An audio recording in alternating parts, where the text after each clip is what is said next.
Hi, I'm Shayna. And I'm Tracey, and we are the creators of The Pump a Dump Show. We are moms, but we were women first. And in this podcast, we explore what it's like to be a woman who also happens to be a mom. Before we were moms, we were women. What? Before we were moms, we were chilling. We were pumping and dumping. We're talking about something. This is a Pump a Dump podcast. Hey, Hello, hello. Welcome to the Pump a Dump podcast. Pump It Up Podcast. So, thank you, first of all, to everyone who's been listening to us. This has just been so much fun. We are professionally obligated to ask you for a favor, which is if you do like our show, would you leave a review? Yeah, it would help us a lot if you could leave us a review. And also, if you have not joined our Band of Mothers, hashtag Band of Mothers Facebook group, please do. And if you have anything that you'd like to hear about, an episode idea or things that you would like to hear about on this podcast, please join the group and let us know through there as well. Thank you. So on today's episode, we have two different birth stories. One is the mother giving birth to the daughter, who's also here to speak to us about her own birth story about her own daughter. And both of these stories have the thing in common that they were intended to be home births. Yes. They're both fascinating, Yeah. and Tracey and I are completely blown away by both of them, so we can't wait to share them with all of you. We got a special guest.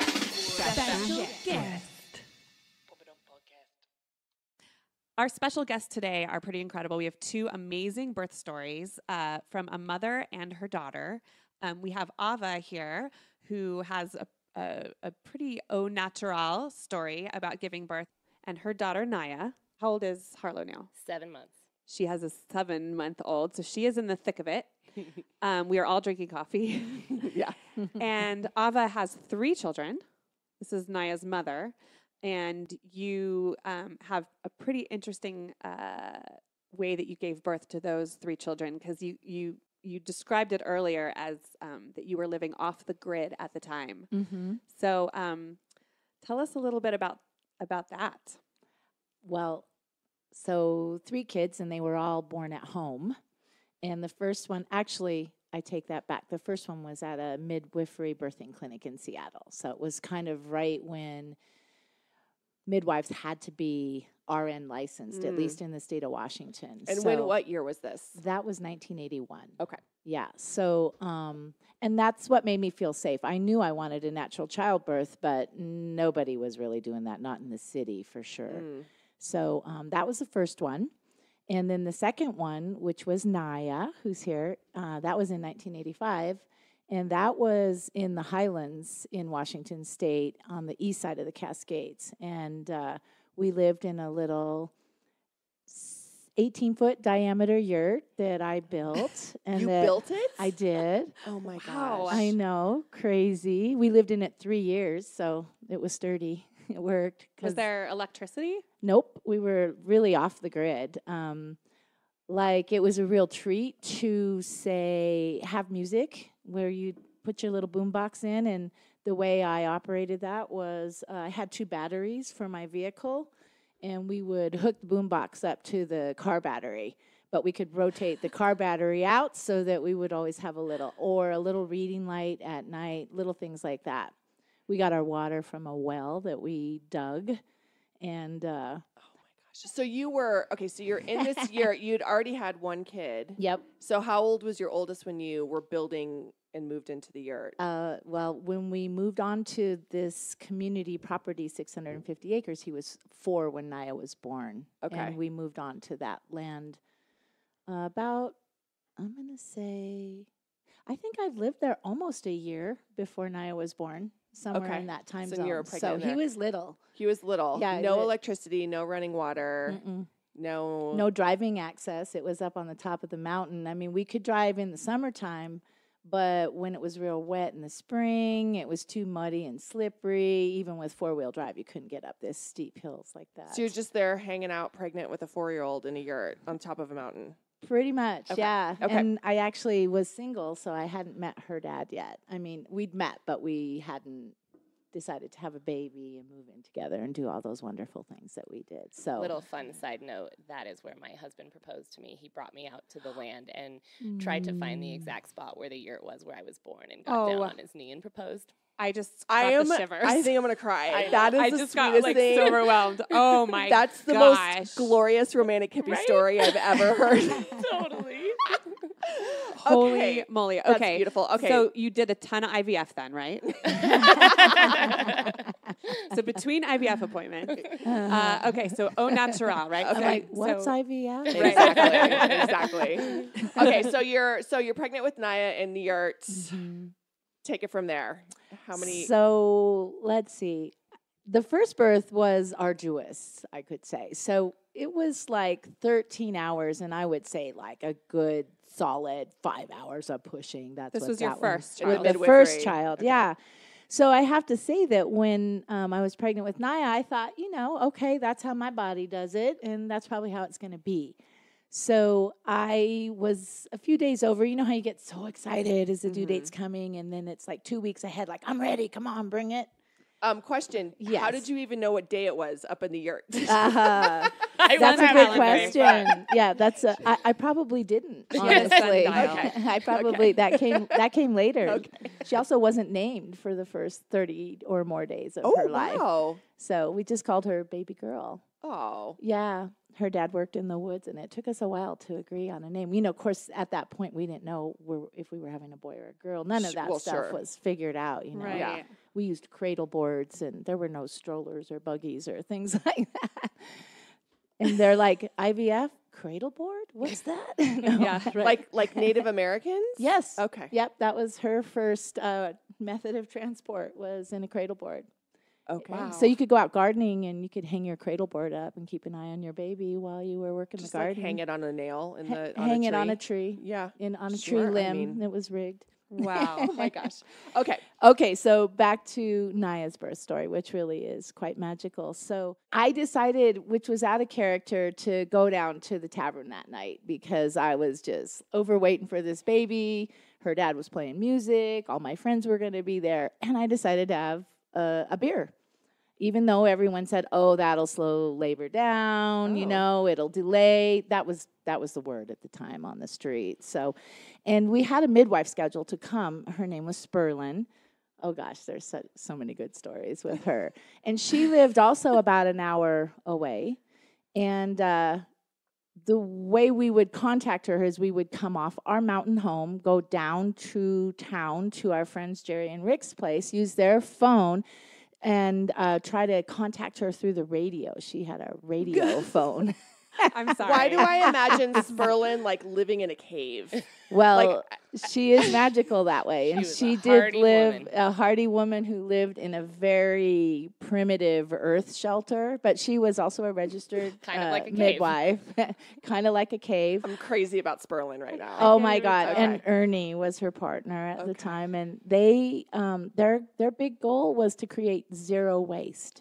I just Love want to that. mention that. That's 'cause Tracy's that was- 2019 goal. Is that right? I'm working awesome. on it. I am not Sperlin, and I am not moving into a cave, but I got wipe ups, so there you are. There you go. They Baby were steps. they were really good at it and huge advocates, and they made all of us ashamed Sure. on many occasions, but they were good at it. Wow. So, anyways, I was at the Chisau Tavern, and I was listening to music, and I was being a bad girl, and I had a beer, and I'm like, okay, well, so another day or two to wait just because I have a beer, it's going to be worth it. So I went back to the yurt, and I walked inside, and, it's dark. We're off grid. There's no Sure. light or anything. So, and there's no cell phone. You can't just, flip on your phone light. That didn't happen. Sure. And I feel something in the yurt. It's an 18-foot circle. So if there's something new in the space, or you feel that, and then I hear hello, and I'm like, oh my God, I should have waited for Charlie because I had arrived home alone at first, and it was Sperlin, and she goes, I just had a feeling, and I'm like, oh God, I had a beer. She's gonna get I'm so mad at sorry. me. She's gonna be so mad at me. She's like, okay, well, let's just see what happens. I'm like, okay. She's like, get a good night's sleep. I have a feeling. I'll just be That was- sitting here, Yeah. staring at you. Levitating. Well, she Like, had just her mixing bed- my plants and like potions in the corner, Oh, yeah. waiting for you to. You okay. got it. You got the right Sure, picture. yeah. But that's Berlin. No, she had her like sheepskin bedroll out, and she. I am so madly in love with this woman. Oh I yeah, cannot she's even deal with she's it. so Badass. beautiful. Oh my gosh. Love Yeah, it. totally. So, anyways, I wake up and I'm like maybe 4 or 5 in the morning. That's my recollection, and I'm having contractions, but I'm comparing everything, of course, to my first birth, in labor and delivery, you know. And I'm thinking, oh, okay, well, I don't think this is it. So I'm gonna go to town. And I'm gonna, I was going down into the bottom part of our land on that particular day of the week. These folks came and delivered cheese and milk and dairy products, the Jacksons. And I'm like, I'm gonna go get some eggs and stuff from the Jacksons. So I went down the mountain and Just on foot by yourself, or were you? I in a was car? actually in a car Okay. at that point. And where was your 4-year-old? He was home with Charlie. Spurla. Sperlin. Sperlin. Charlie, Niya's dad. So he was up there. I might have took him in the morning. You know, that was 33 years ago. So, Sure. Well, Who remembers? but I Okay. think I probably had him with me in the morning time.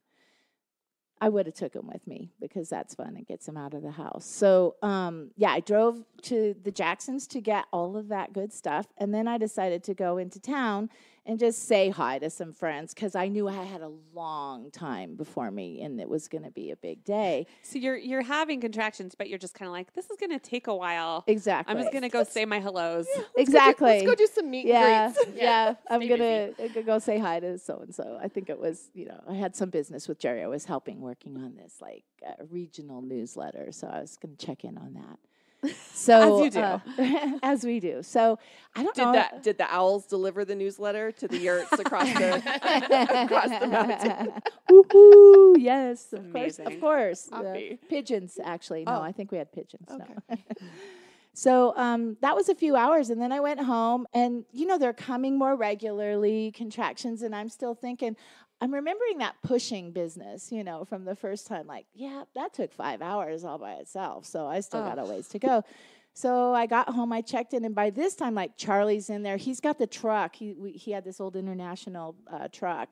He's got it all packed up. He's like, just working on getting things ready. Sperlin's just kind of reading and writing and doing her things. I have a blanket spread out on the grass outside the yurt where I had, at that time, I learned how to play a little dulcimer. And I was singing my songs and making the picture just right, how I wanted it.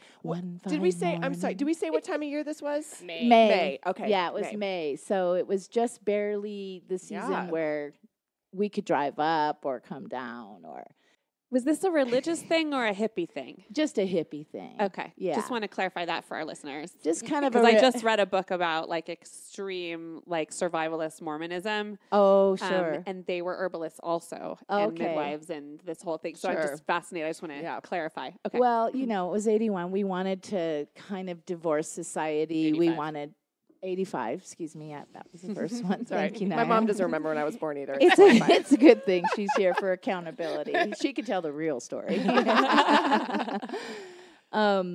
Okay, so you're singing your songs on dulcimer. and you're on your little blanket. Yeah, and then I'm thinking, oh gosh, I don't have my camera. I loaned my camera. So there's 3 yurts up on the top of the mountain and 650 acres. But we were the mountain people. They had horses, my neighbors did, and other critters and animals, baby goats and things like that. And I'm like, I loaned my camera to Priya. I need to go get my camera. So that was not such a big deal. That was a walk like maybe a half a mile just across the flat field. okay. Like you could barely see the smoke from their chimney, Okay. if you walk across the field there. So I went to Priya's and they're like, oh, we loaned it to Lean Elk. That's her uncle. I hope Priya's listening to this.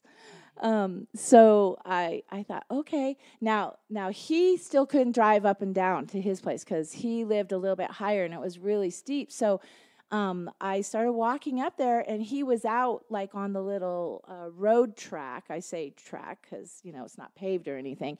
And he's like bringing in dirt and trying to build up the mud and working this little road so he can drive up and down. And he's like looking at me. And at this point, my contractions, I'm literally like bent over each time. So like in a short little distance, I'm talking maybe 20, 30 feet, you know, he's up top. I'm aiming to get up there. And he's like shoveling. He's like, hey, hey, let me help you. No, I'm fine. This is going to be a long time. I don't even know if it's going to be today, you know. Oh my And gosh. so he's trying to keep shoveling, right? and literally like every 3-4 steps, I'm like, oh, wow, this is big. Finally, he puts shovel down. He walks me. He says, what's up? I'm like, Priya says you have the camera. So I go up. His wife's there, Moonshadow. And she gets the camera out. Better and better. I know, it's really good. Oh, my gosh. God bless Moonshadow. She's one of the reasons I wanted to move there. When I first went up top to meet her, because I had to have her approval to put the yurt up in that area, she came charging from out of sight, bareback, on a pony, naked, except for a leather loincloth Can't make that this she shit up. was wearing. You can't make this This up. is literally my fantasy life. is the Like, best this thing is I've the best ever thing I've heard. ever heard. On the back of her horse, she had this wooden collar like the Amish, where you would put your buckets of water or grain, and then you wear that on your neck. Well, that was strapped on the back of her horse, and she's got this big, beautiful necklace. It's just like glistening in the sun. Her hair's flying, and she's beautiful, like really strong, like. And she just goes charging up, and she's like, "Excuse me, can I help you?"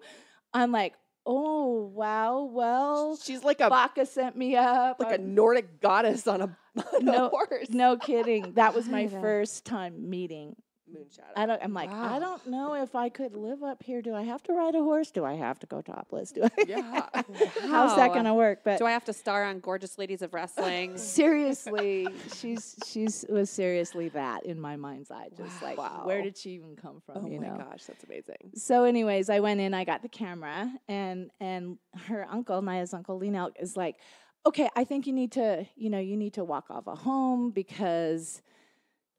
Look at her. She's going to have Girlfriend's this not doing baby good. anytime. I'm like, no, guys, trust me. I already had a baby. I know what's going on. Like, I just want to be alone. I'm going to go back to my yurt. And I knew there were other people there already. Arrived my dear friend Baka and this other gentleman that lived on who was also a midwife. His name was Harris. So I knew they were back at the yurt waiting for me. And I'm sorry, how old were you? I was 27. Okay. And Yeah. so that you had a male midwife working with you as well. The first of the With doodlers. Sturgeon or what's her name? Sperlin. Sperlin. Not okay. She was my Sturgeon. midwife, and he just wanted to be there, and it was okay. He was a dear friend. Yeah, I and love that. We had a good history, and so Okay. there's so many backstories. So many side notes. Yeah, so many side notes. So anyway, at the time, that's how that worked. And Baka was just my sister. You know, she was there to make tea and, be a support person, doula type. So, so I finally talked Moonshadow into letting me walk the last part. So she's standing like at the ridge between her yurt and mine where she can see. And I'm like, With the sun beaming behind her. Yes. She looks down on you. yes, she was clothed at that time. Oh. But It's disappointing. And so I decided to sit in this, like the grass was just coming out. It was spring and it was green and it was beautiful. And I decided I'm just going to sit here before I get back to the yurt, just kind of like make some prayers and, so I turn back up and I see her and she's like looking all worried and concerned. I'm like, I'm cool. Look, the yurt is in sight. I could shout out if I wanted somebody to come. Like, I'm just going to be here for a minute, so you're good to go. And she's like, okay. So she left. And I sat there, and the contractions were really coming strong. And I thought, for the first time, oh, my God, I think I could just have this baby right here. And how cool would that be to just, like, wrap her up in my skirt and walk back to the yurt with her? That's what like I a thought. surprise for everyone. Yeah, like a nice Hey little guys, surprise. guess what? I had this baby on my walk. Yeah. Well, and where And I that... got my camera back. And it's a girl. I did. I had the camera. It's a girl. Yeah, guess what? I did have my camera. Thank God. And where that came from is that the first novel I ever remember reading, like as a young girl, like under my covers with the flashlight, was Sacagawea. And that's how she did. She just dipped off the trail and had her baby and caught up with everyone and moss diapers, and that was my. Sure. That's how I wanted Moss to do it. diapers, they're the new fad. That's the new fad. Gosh. Zero waste, baby. That's right. That's right. So that's Oh my where gosh. that thought came from. It's like, I could be like my heroes. I Oh could my be I could gosh. have this baby and walk back. And I'm like, nah, it's still gonna be a while, Yeah. So and I thought everyone was gonna be so disappointed. And her dad deserves, he's waited be all present. this time. He deserves to be present. So that's what actually prompted me. So I get up and I go back, but I don't go in the yurt. I get down like real close, and then I see Sperlin out, and she's literally like, she hadn't spied me yet. She's like, hoo-hoo. yeah, right. Someone's doing smoke signals. And you're like, hoo-hoo. Pretty much. That's it.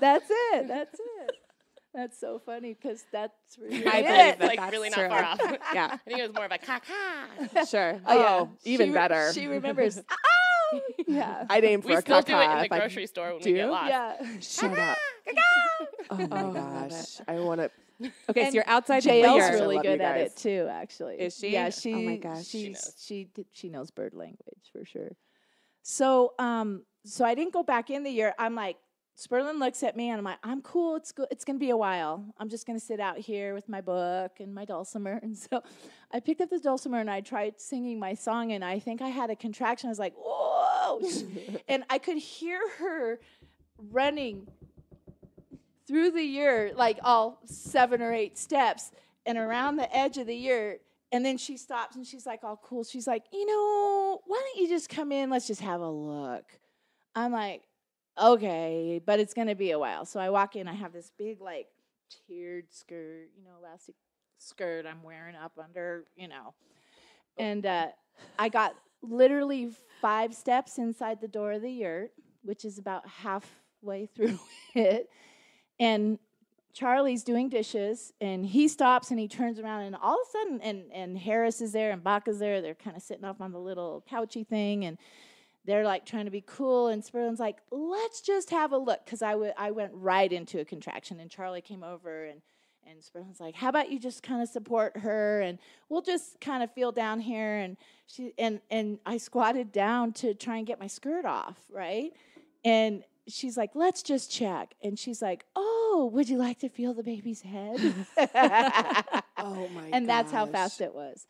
And I'm like, oh my gosh, really? And I was still thinking, It would be this forever. is going to 5 be a hours, 5 while. hours. Just the head. What's that, And she's like, how about on the next contraction, just give a little push.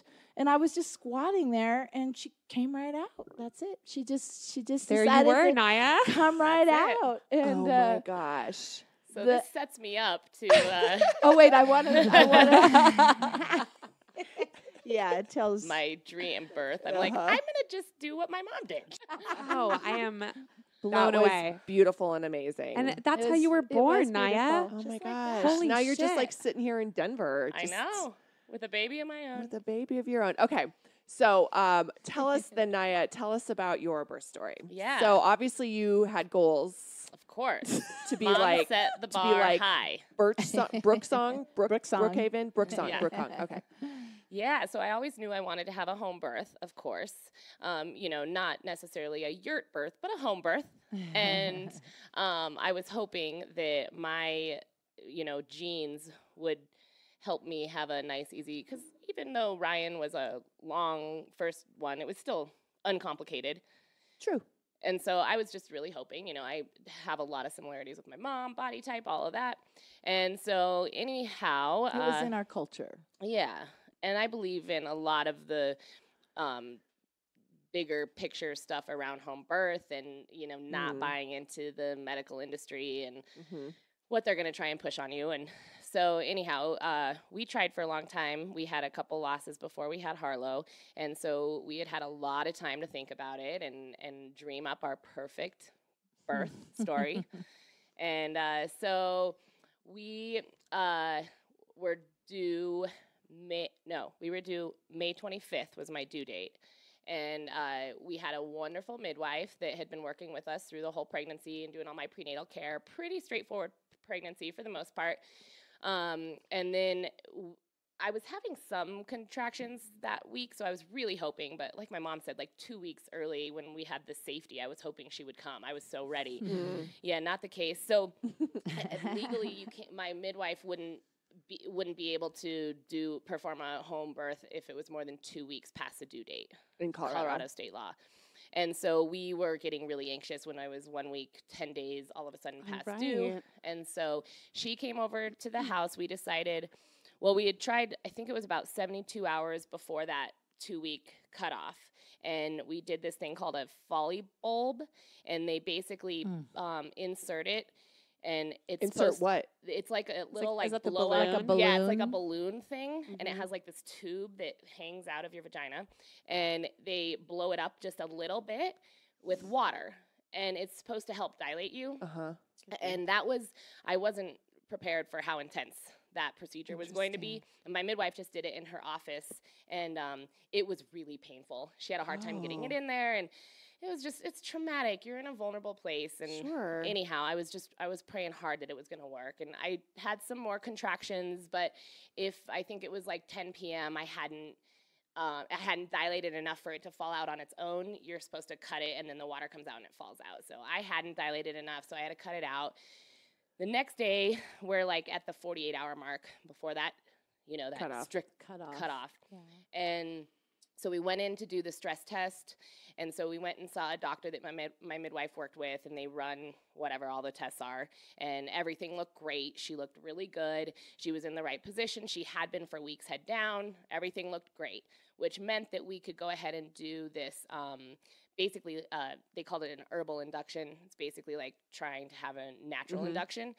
So after we went and got some spicy Chinese after the doctor's appointment, then we went home. Midwife came over. She gave me a castor oil and apricot smoothie. Ooh. It was gnarly. And then a bunch of tinctures, and then a schedule of take these herbs 30 minutes, and then 30 minutes later pump your breasts. So that sounds weird. I don't know. Not on this show. It doesn't sound weird. Was anything coming out? A little, yeah. Was the colostrum. colostrum A little was bit of coming colostrum out? was coming out. Actually, my midwife was really impressed. She's like, "Wow, that's a lot. You're gonna be a champion." Milker." And so I think I only got to like the second round of pumping. So it only been like an hour, maybe hour and a half after the smoothie, and I started having major contractions. And the castor oil smoothie is known to, it's classic to make you super sick. Like you vomit, diarrhea, all of the things, but then typically once you get it out of your system, that so sad. sickness is supposed to go away, and you hope that the contractions happen. And for me, the sickness never went away. And at that point, when did you get over it? My mom came. It was Thursday. I came, I'm going to guess that it was about 8:30. You were there when between my 8 water and broke, 8:30, right after. Right after. I got the text. I was at the Big Event Rhythm Sanctuary, and I had the text from Grant, who rarely texts me. Her water broke. Get over here. Can you come now? Yeah. I'm like, okay, guys, bye-bye. So we didn't know, because my midwife was like, sometimes it'll trigger contractions, but then it'll subside. And so don't get your hopes up. Like, just stay with it and let me know if things get really serious. And, first time, I don't know what's serious. This all feels pretty serious. Quick segue about drinking something. With the one class that I took about childbirth, they said that, how they say that semen gets you, they said they gets you going on with birth, with labor. So she said that what people don't talk about is that you have to drink it and or ingest it. Yes, this is what they said in my class. So, of course, me, because I'm a total asshole, asked if it had to be your husband's. Of course. And it doesn't, actually. So there you are. True shame. You just go to like the bodega in Queens and ask for a cup of semen. I'm sure it would work in Queens. Pre-contraction semen. Oh, my. Anyway, that is one thing. Did you try that? Did you try No. that? By the look on her face, Shay, I think the answer was absolutely no. I'm not crazy. This is what they say. They say that That's first in the hospital. I didn't make that up. I didn't know about the drinking part. I knew about the sex part, but I knew about So you're sex. supposed to ingest it, kind of like the castor oil.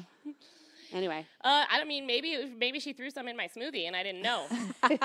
she carries a vial of like conspiracy with Grant. It's like, All right, Gross. what happened next? So I was really sick, and the vomiting didn't stop, and so it was like my contractions picked up. It was definitely working, and then that was about 3:30 when I had like finished the pumping, and then 5 hours later, 8:30, my water broke. Really exciting because I just didn't know, like, is this gonna, is it really gonna happen, or is this just a false labor, what have you? So at that point, the midwife had literally just gotten there. My water broke like 20 minutes later, and I had these big baggy sweats on, and I remember I'm like, I felt a little pop and then a gush of water, and I'm like, my water just broke.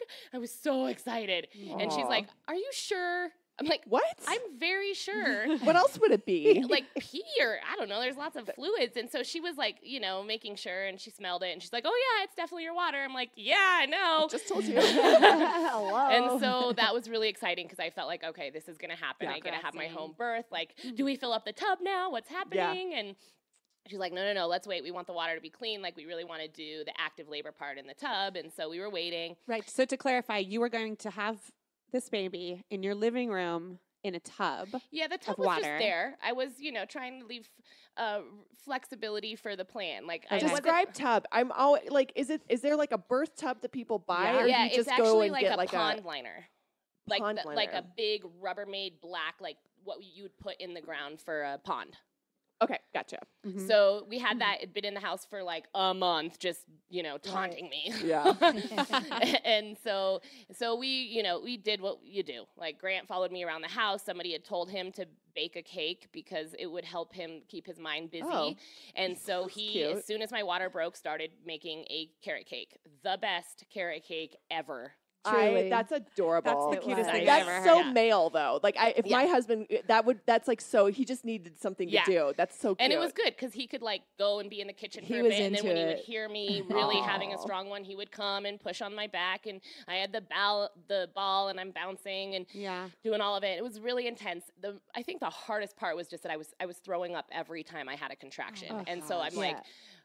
the pain, and then the bowl, and then the throw. And then I was very aware of the fact that I needed to stay hydrated, so I'm trying to drink a bunch of fluids between. And so finally, we ended up taking a hot shower, I remember, and then it was about, I think, 2:30, 3 in the morning, and my midwife finally says, okay, let's check you.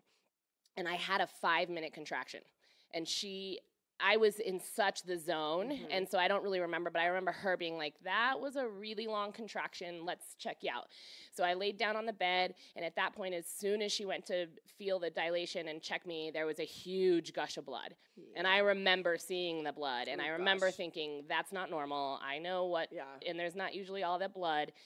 And I was so out of it and just dehydrated and just exhausted, but I was aware of the room and I'm like seeing my mom's eyes flashing to Grant and the midwife and like, what are we doing here? Let's not freak her out, but this looks kind of scary. Because at that point now, the midwife and her assistant We're saying herbalist grab are, the IV. well, they're like literally like nose to nose whispering. Yeah. It's never good. I've been Yeah. to 9 births and Oh. one that didn't go well. Okay. And that's exactly Oh, what God. started happening. Oh God, you must have been So freaking you're a out. mama bear. You're Yeah. I'm freaking watching like a And- hawk. Yeah, and so at that point, the midwife, I remember, says to the assistant, Kelsey, who was amazing.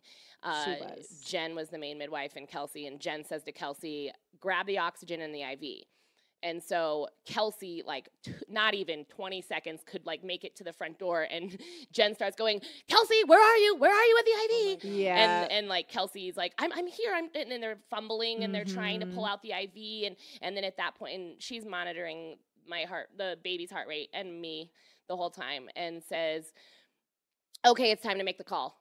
And I just, at that point, I'm like, she said, we have to make a call. we and have you're to like, make a call. And yeah, I said, and I call, was like, what call call? what What call? Like, Yeah. And she said, the ambulance.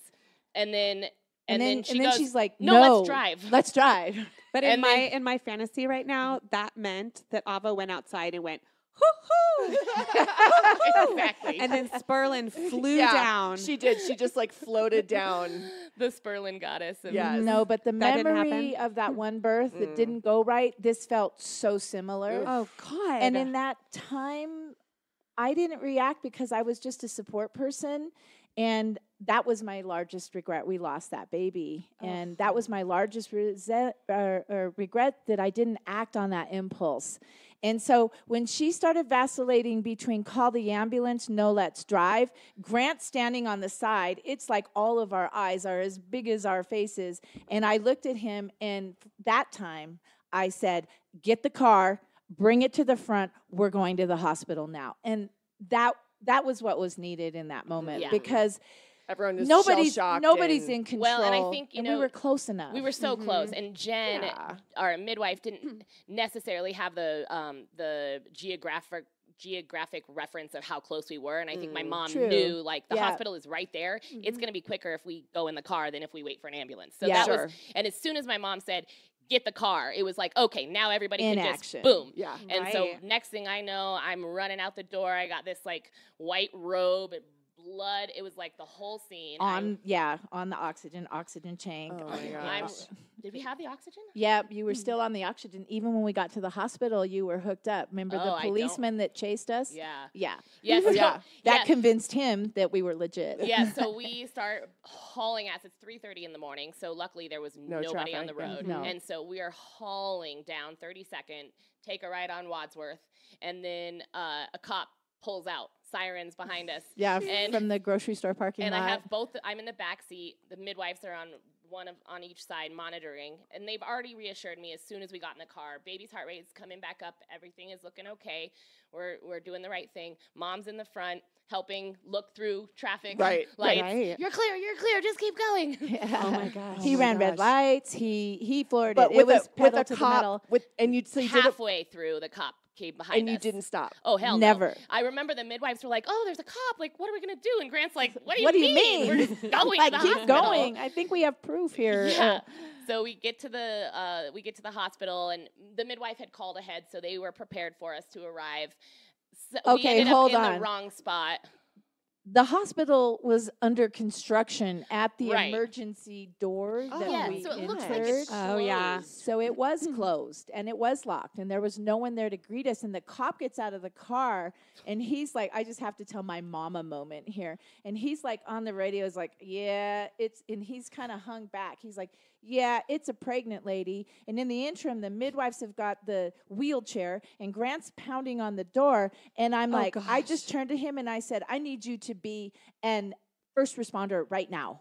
And he just like went to the door, pushed a button that none of us had seen on a call. Oh He's my like, gosh, got a pregnant down that's here. And brilliant. I'm like, I know. I was like, Good job, dude, Sacagawea. that's Yeah.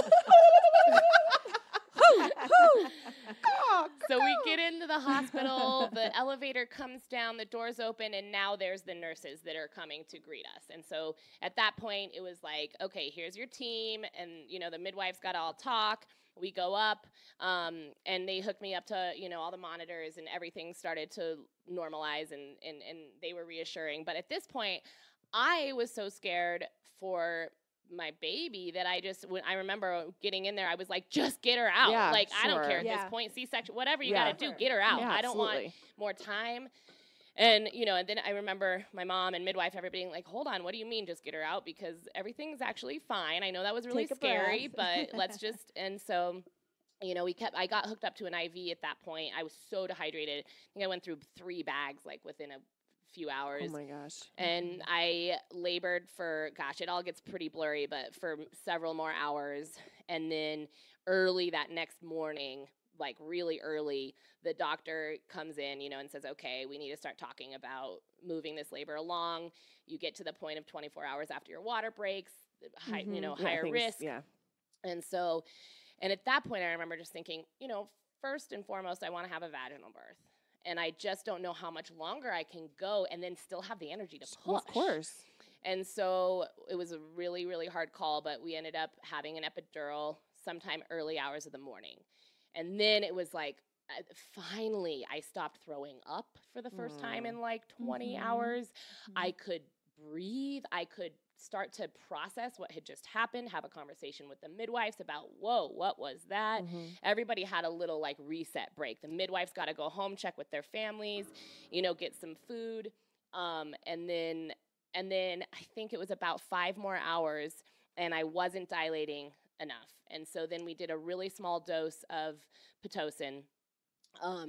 There's a whole side story of Yeah, a don't you think terrible. that's a little bit important. doctor. Tell us for about the this? doctor. Yeah, I think so- that's important. so I we want to had- just set the tone for arriving. Once Niya settled down and realized, okay, I don't have to get my baby out right in this moment. It's not that dire. The hospital staff was really awesome. And I think it's important to say that they never mentioned that there was midwives available in the hospital until there was a controversial moment between Niya and Grant and one of the physicians at the Yeah. hospital. So we'd had this one doctor who was pretty uninvolved, except for coming in the morning and saying you need to have, or gave We us gotta options. go now is kind of what she was She was like, we saying. need to move it along. My shift is almost over. I've got to report to the next doc and tell them that we've made some progress. But the midwives and the nurse, I guess it was not midwives, it was the nurses, at that nurses point, at had that been really point. helpful and really That's good it. monitoring. So anyway, epidural, then somewhere in between the epidural and the Pitocin, a new doctor comes. And she walks in and she doesn't introduce herself at all. She walks in and she says, all right, we need to talk about moving this forward because you're here because your home birth failed. Yeah, like Oh let's my get this show on the gosh. road, people. And Grant's asleep asleep is relative, but on the couch. And my mom had gone home to take a break, so she wasn't there. My midwives were still in the room with me. And I feel like I'm on point at this point. Like I've had some time to Your home birth Process. failed. Yeah, Oh my and I'm gosh. like, hold on. I said, and she was pushing Pitocin. She's like, we need to get Pitocin in you now. We need this to happen. And I said, hold on. I just had the epidural a couple hours ago. Last time I checked, I had dilated a little bit, like a half a centimeter or something. So that's good news. And The this is what the hospital doctor told me at the time. Like we had it on the chalkboard, kind of a Sure. timeline, and Yeah, we were and- still well within that frame. Yeah, we were totally within the 24 hours. We were way ahead of that, and Yeah. I had started progressing. That was what we wanted to see. Yeah. And I wasn't against Pitocin. I was just last resort if we have to. And I said, and like my midwife was great. We had gone over all the plan ahead. If you get to the hospital, this is how you handle things. And she had always said, anytime they come in, just say, do you want a minute to discuss it with your husband? And then they can leave the room and then we can talk. And I think we should say that once the midwives that she had at home delivered her to the hospital, they had to be completely hands off. So they legally couldn't be involved in the birth. So you're Were gonna they hear- there, or- Yeah, they were they there. stayed. 'cause Like they, advocates, like Yes, a doula exactly. would. Yes. Exactly. Got it. Yeah. And that's why they advised me to do that, because then the doctor can leave the room, then we can have a real conversation with our language and Sure. our plan, because they know what we believe and how we want it to be handled. Mm-hmm. So I had asked, I remembered, and I said, okay, I'd like to have a moment to discuss it with my husband. And she goes, what do you need to discuss? And I said, I need to go over the options. My husband, I said, when my husband wakes up or something like that. And she goes, or no, he jumps off the bed and he's like, I'm awake and Yeah. and we want a Yeah. minute. And she was like, and she's kind of just Like- rolling her eyes like, I don't know what you need a minute, but whatever, and like walks out of the room. We were so Ugh. furious. It's amazing how a doctor, like one, So in that moment, insensitive. like the tone, Yeah. all of that, it just levels you. Everything. And of course I'm hooked up, so my blood pressure or whatever just shoots. Ding, But ding, I ding. do well under pressure, so I'm like, okay, I'm gonna just cool, calm, collected, because Grant is Not not that. so much. He loses it. Not when he's out. protecting He's his woman and yeah. child. Oh, and he's like, we're transferring hospitals. Like, we're getting the hell out of here. And I'm Yeah. like, whoa. We are not transferring hospitals. But that woman is not delivering my baby. No. Like, that is for damn sure. And so he goes and he calls a doctor friend, and the doctor friend advises him to go seek a patient advocate. And we started, having the conversation of who else can we get, because that woman is not, I don't want to see her ever again. She comes into the room, sneaks in when Grant's out again, and she's like, I just don't understand why you're fighting me on the Pitocin. I said, I'm not fighting you. I just want time. I want to give it a couple hours to see if I progress on my own. If I don't, then we can have the conversation about Pitocin, but I feel like it's being rushed right now. And she at that point, she starts questioning, who did your prenatal care? And I said, And the midwives are in the room Yeah. still, so. and they haven't said anything. And I said, well, I had a team of doctors that helped me at the beginning, And then my care has been with my midwife. I said, this is Jen. And Jen puts out her hand, my midwife, and she's like, hi, my name is Jen Anderson. And the doctor looks at her extended hand, rolls her eyes, and walks out of the room. Oh, can you believe it? It was Serafina would have awful. never done that. Serafina. Neither would Aquafina. Sperlin. Berlin. Spirulina. You've really taken this 8 steps too far. Yeah. It's So good. we never see that doctor again, thank God. At that point, Grant has Jeez. success in getting, they come in and there's not another doctor on call. That's when they finally tell us, oh, well, we can't By get the another. way, Yeah, we can't get another doctor, but we work with these midwives. I'm like, The hello. bring them up. And the patient Hello. advocate wasn't available, so we got this incredible woman who was the head nurse. Yeah, she was And wonderful. she really knew her stuff. And not only that, she had been, she'd gone the midwife direction. That's the midwife that came in. Yeah. She had gone from being an RN to being a midwife. Yeah. She was it is if I think Spirit really divinely orchestrated this whole thing in part to bring the midwifery staff at the hospital in connection with the medical staff. It really bridged a gap, and I could see it unfolding through the communication. Like Yeah, it at was really- first, that's wonderful. like the Division. holding their own, the division. At one point, that the midwife that came in, you know, our ladies kept, you know, like talking on the side, and she said, and no offense to anyone, we're all concerned and just trying to make sure that Niya and Grant got what they wanted. She's like, what's with all the side glances and Yeah, she's like, raised we just- eyebrows? We're all Can we here for just- Niya. yeah. We just need to get this on the table. What are you guys talking about? Do you have a Oh, concern? yeah, Like, let's get that's it on the great. table. She was wonderful. And this head nurse is the one who we originally thought she would be a part of it. She ended up advocating for us. We introduced us Right. to the midwives. And then we thought we were going to have the one head midwife. Then it switched last minute. Well, we went But through we about loved- three Three- staff yeah, changes three staff. at It was a least. 31-hour labor, gosh. all Yeah. said and done. So Oh, I maybe 4 staff changes. Now Yeah. yeah. And so eventually, I hadn't been progressing how we needed. We were getting close to that 24-hour mark since my water had broke. And so the nurse, and we had kind of talked game plan of like, okay, at this time frame, if we aren't here, we need to start talking about maybe a little Pitocin. And so we got to that point. Everybody was more than ready. And so I said, can we just do the smallest dose possible and see where we're at? And so they gave me whatever they could, the smallest amount. And it was like, boom. Next thing they came in 45 minutes later and said, you're 10 plus 1. I remember thinking, isn't that 11? Why are you, what does that mean? Like 10 plus 1? And she's like, oh, we get a push. And I was like, whoa. I mean, I should be ready. It's only Yeah. been 30 Yeah. hours. But You've been there since somehow- last Tuesday, but whatever. Yeah, but somehow it feels really quick all of a sudden. Yeah. And I remember I said, okay, can I just have a minute with my husband?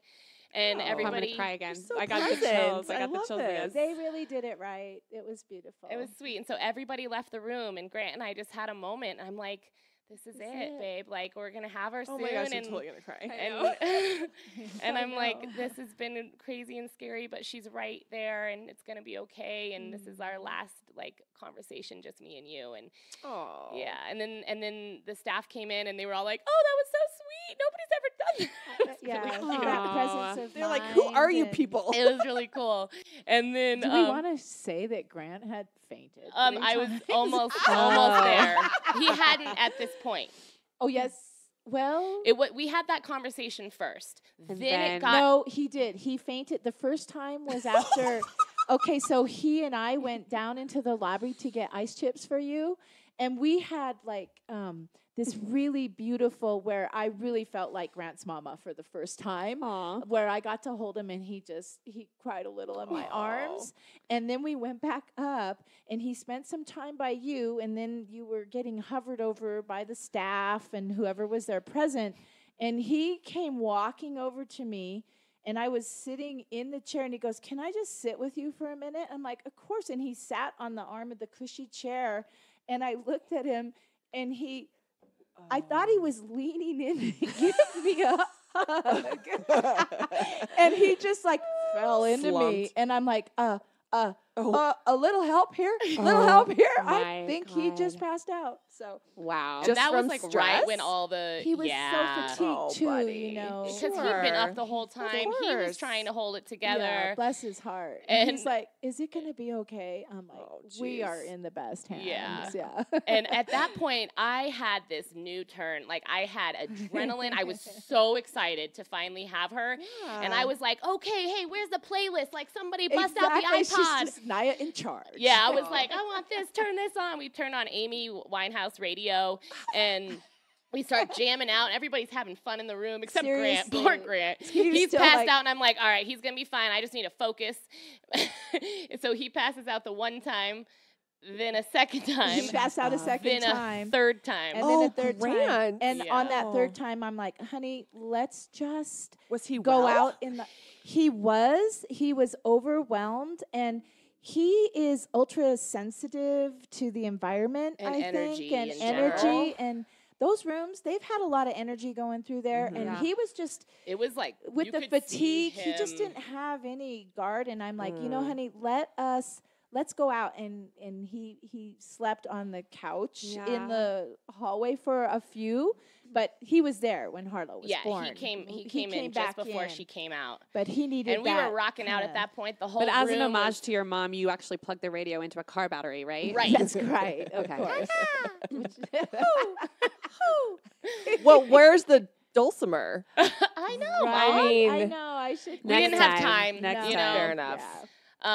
The Yeah, cop confiscated I it was after dancing after the though, road chase. doing a little African tribal Oh. birthright. We dance. were all Good. dancing. Like, I was so excited at that point, and I was pushing with Aw. everything I had. And they had put a mirror at Oh, so that I cool. could Yeah. watch, because it's so hard when you have the epidural. You can't feel where Yeah. you're pushing, and that helped so much. Yeah. And it was so cool. I was like, I never felt more in touch, but also like, that's not my body. Right. It's Yeah. weird.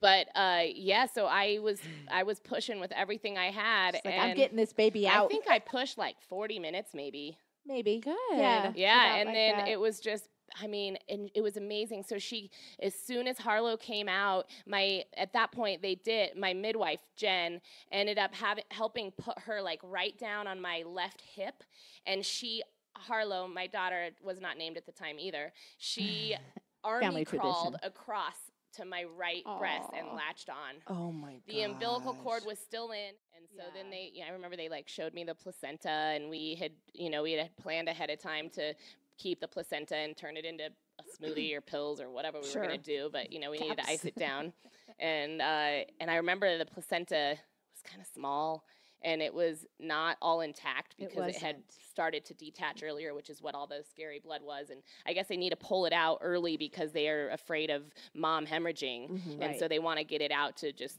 seal the deal.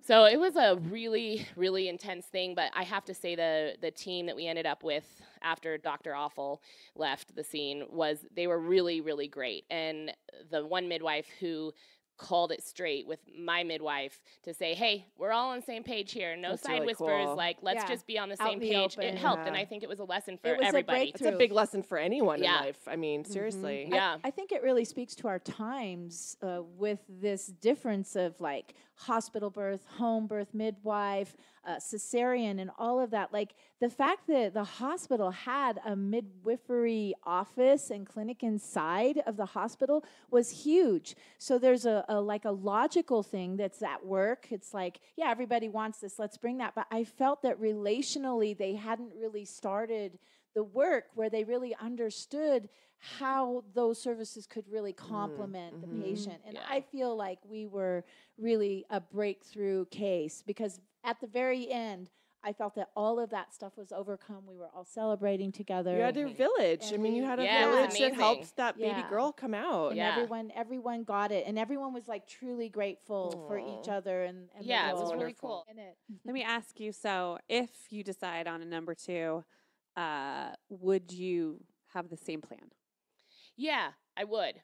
I feel like so in hindsight, I had a lot of time to process and really just go through every single detail. And I went through a range of emotion. Like, I saw my next door neighbor who was due a week from me, and she went in and had a scheduled C-section 3 weeks early, and she was out carrying her baby around a week later. And I remember thinking, wait, why didn't I want a C-section? Because that looks pretty good right now.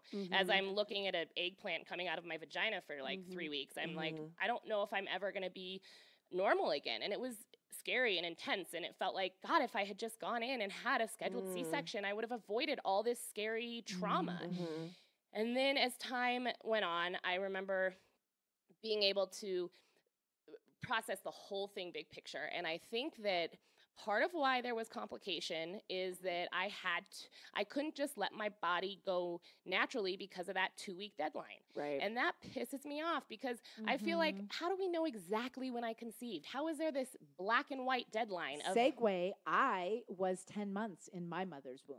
She was in a Right. car Oh, wow. accident, and I went from being head down to feet down. And in 1957, they didn't do cesarean unless there was risk of death to the mother or the baby, and they waited, and it took another month, and then I was born. You know, and there's Wow. lots of, of course, like Dr. Yeah. Google when you're 2 weeks past due. And Sure. it's really not that That's uncommon. a really good point. How do you know exactly How when do you know? conceived? And so it was like, if I could have just let my body do it naturally, I think that things would have gone differently. And we don't know, and now I'll never know because I had to get aggressive. And so even though it was this herbal natural induction, it was aggressive. And the Foley bulb was aggressive. The vomiting was aggressive. Like, all of that didn't feel right. And so I would still have the same plan, but if I went over and I was getting to that deadline, I would not do the herbal induction again.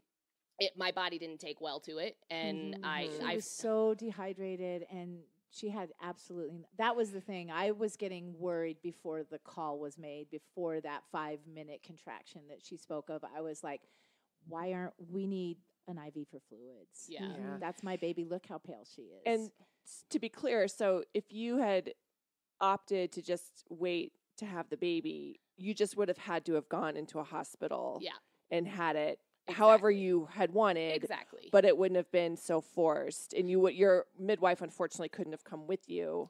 Yeah. But And you would have been able to at least control the environment within the Sure. hospital Yeah. legally. Yeah. Yeah, and so that was, I felt like it was forced upon me because I wanted my home birth so bad. Yeah. And so that's why we ended up getting aggressive and doing the herbal induction. If we didn't have that 2-week deadline, I wouldn't have done that. I would have just waited. It was going to happen. I'd been having contractions. The baby's going to come out. Yeah. And, so yeah, I would have the same plan, but if I got to that 2-week mark, I would have a different plan. And we're not having anymore. My husband just got fixed last week. Oh. He's 17 years older than I am. We worked hard on this one. She's perfect. We're good. God bless ya. God bless ya. I'd just like to share a message just in case there's any pregnant women that are planning a home birth and going, wow, this is crazy. I want to say that there's no shame in going to the hospital, even though I'm an advocate. All 3 of my babies were born in a home situation. Even the birthing clinic was just a beautiful bedroom fixed up for mama. And that I've been to 9 home births. So some people think that I might be critical of a hospital birth, and I think that even Niya was holding that. And I think it's really important to say that industry is there on purpose to save lives, and that I was so grateful. I never hesitated once. I never felt righteous at all about Niya having her home birth, and I was concerned as a mom because she did have a lot of that, I'm not able, what's wrong with me? Like in all that time that she described post-guilt. being, Yeah. no, it was during labor yeah. and delivery, honestly, where Oh. she's like, I what's wrong with me? My body, it can't do this, like this thing. And I'm like, honey, there is no shame in this, Yeah. and I think that's a crucial thing is Yeah. that embrace it all, Well, I'm curious. I mean, it's obvious you two have a beautiful relationship, but did you, having gone through similar circumstance and wanted I would have loved to have had Sacagawea help me pull my baby out from my vag in a Right. field, but it didn't Yes. happen. Was it weird for you to reconcile what you wanted and what you envisioned and what your mom got to do versus what happened to you? And at some point you just have to be at peace with it. Yeah. For sure. I mean, because like my mom was saying, you know, part of me felt like, well, I did everything right. Like, why couldn't why didn't it work? And I so strongly wanted to be an example of a natural, normal, not scary birth, because I feel like the hospital is absolutely necessary and everybody has their own option and choice, and that's beautiful. But I often think that women aren't fully educated, and so they just assume that the hospital and the medicalized birth is the way to go, and there are other options. And I just really wanted to, you know, I'm a leader in the community. I had a lot of women who were asking me what my story was, and of course a lot of people were critical of the choice to have a home birth and immediately say, well, what's your backup plan? And what if that doesn't happen? And so my ego was the hardest thing for me to come to terms with, of like, I failed. And now all these people are thinking, yep, we knew it. Like, of course he couldn't have a home birth. Of course he ended up at the hospital. And that, of course, that was my own shit. But it was really hard for me to know that, like, I wasn't going to be able to be that story. I really had hoped that people would be like, wow, Niya had this really cool home birth, and it doesn't have to be scary and dramatic. And it was That's scary. a lot of pressure you put on yourself, though, to be this, like, living example. Yeah. And I wonder, in today's day and age, which is so transparent in very many ways, like we're you know, we put all of our crap on the table for everyone to see, and all of our issues, and that's good and bad. Sure. And women, I think we're obviously going through this evolution of feminism and empowerment and health, you know, controlling our own health and healthcare. But I also wonder, I mean, when you had your babies, you were living in a community that was very like-minded, so I imagine there was its own amount of pressure to be kind of... Yeah, it would have been a stigma to go to the hospital in my situation, whereas opposite for Niya in this current time. But also I just think about my mom, and I mean, people didn't have elaborate birth plans, and you didn't focus on it and meditate about this event as deliberately as I think we do now. And I think it's a lot of pressure to put on yourself, because you do feel like you're compelled to have to share your story after. And if it's not reconciled with what you wanted, or it's different from someone else's, I just feel like it's almost like a self-fulfilling prophecy, right? Do you understand what I'm kind of saying? Like, I feel like we put a lot of pressure to have this birth plan. And I went through a lot of that too. Like, wow, was I over planning and over, you know, did I have a control issue? Yeah, well, and just like a vision that was out of reach and really high expectations for myself. Well, yeah, but I also think that with anything in my life that I do and succeed at, I envision the perfect ideal circumstance, whether it's a business plan, a marriage, a whatever. You want to work towards the ideal vision. And so I still think that I had that very clear picture of what I wanted my perfect, beautiful birth story to be. And there's no other way, because it's all consuming. Your whole world is all about that. And you know, everything builds up to that point. And for me, you know, it felt like that was the moment. And now, 7 months later, I realized that was just a small chapter in the big story. That's kind of what I'm getting at. Yeah. And here's what I want to say too, is that I think you're reminding me that there was a couple moments where you were in tears and you were feeling really, and you're like, this isn't supposed to be my story. Yeah. Oh, and I remember saying, well, you just need to expand, take off the blinders, because now your story is this. This is the present moment that you're living into. And not every woman could have showed up with, you know, this original vision and birth plan and moved with grace and taken in this whole experience and come out the other side. And to have the time and the perspective to, you know, with confidence know that when you ask, like, would you still have the same plan for a home birth, to say, hell yeah, I would. I still am a huge advocate of home birth. I think it's, and you have to be smart about it, just like anything. You know, birth is and can be scary. And, you know, often there are unpredictable circumstances that arise in the moment. We sit here at a table in a country where women don't die often and as often as the rest. I mean, this is people would literally die to have these conversations. Absolutely. Other places. Totally. And, you know, the hospital is there for a reason. And I think that, you know, probably something like 20% of the time, a hospital is necessary and it is complicated. And I was part of that 20%. And it's not always that way. But Well, and it sounds to me like, you know, when you actually gave birth to Harlow, when you were pushing and then there was all the music on and it everyone sounds was dancing. I amazing. mean, it sounds beautiful. And it doesn't sound any less authentic Right. than you having that baby, you know, after pushing in a tub. I mean, it's totally. it's I do think the real low point is that you forgot your dulcimer, though. I I know. mean, sorry about that. I think that's going to Come come on, back. Mom. That's gonna come up in therapy at some point with Harlow's Harlow. gonna be like, yeah, really? she's gonna like, I Yeah. just wasn't Yeah. dulcimered into life. And Harlow was also not named for her first week. So I was, you know, That's true. taking the time like my mom did with me. Tribute, yeah. Mhm. there. Well, you guys, these stories are incredible, and we just want to thank you so much for sharing them with us today. I think we all learned a ton, and you're both really excellent moms. So congratulations. Aw. Thank you guys for sharing this. Thank you guys. It was cool to talk about it again. Yeah, thanks for having us. We are on tour. We are We got a tour We're on update. tour. Tour update. If you're listening to this on our drop day, we're probably on a plane to Fort Lauderdale, Florida. Yeah, we get to go to Fort Lauderdale for 20 hours.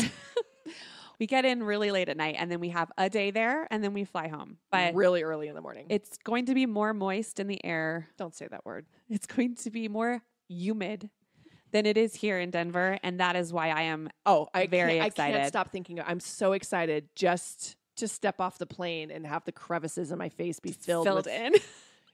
delicious. And then when we seaside get off the humidity. plane here, it's like exactly. Yeah, exactly. Oh, But that show is rapidly approaching sellout. it's at the Broward Center for the Performing Arts at the Amaturo Theater. Interesting fact: an old friend of mine from college, who was a stage manager in college and now is also a stage manager, Facebooked me the other day and said, "We're going to be neighbors on Friday." And he's stage managing little show you may not have heard of before called Hamilton. He's like, But we're come going to to the be Pump It Up show. Yeah, he's like, we'll be sharing a stage Oh door. my I can't wait to gosh. say hi. I'm Oh, like, that's how so fun, right? That's so fun. I love that. So that's happening also at the Broward Center. But don't go to that one. Go to the Pump It Up show. Yeah, exactly. Hamilton. Wah. You lost the lottery anyway. And then the following show is on the 25th of January. We're going to be in Fort Collins, Colorado. And that one is, if it's not sold out, it's going to sell out like any day now. Yeah, there's like already like 1,000 moms coming. Oh my gosh, It's it's pretty going to be a exciting. big old party in Fort Collins. And then Durango, and then Salem, Oregon. And then please, for more dates, visit thepumpanddump.com/tour. And you can see all the rest or follow us on the Instagram. We were verified last week. We're official. We have a blue check We mark. exist now. Nobody can, if anybody knows the secret, like what it is that actually makes you get verified, please tell us. We're fascinated and we're honored. And we're like, what? It's just funny. It's so funny. I tried to explain it to my husband. I was like, Which no, is the we most have funny. this blue check mark now, and it means we're legit. Like we have this thing. I don't really know how to explain it, but we're actually not any more legit than anyone else, but we have a blue check mark. It could not be more high school. Like we might as well get a letter jacket. It's literally the exact same principle. Is it like a letter check? It's I feel like that's the only way. Like if you have a letter jacket, someone might notice you wearing the letter jacket, which Oh my somehow God. might indicate some sort of bizarre It's so bizarre. fabricated piece of worth from someone else who does not have a letter jacket, but that's all I can say about it. But Well. anyway, thanks Instagram. You're great. Yeah. Love you. And join our Band of Mothers Facebook group too. It's been really fun over there. #Band of Mothers on Facebook. Yes. So check out our tour dates. We'll see you on the road.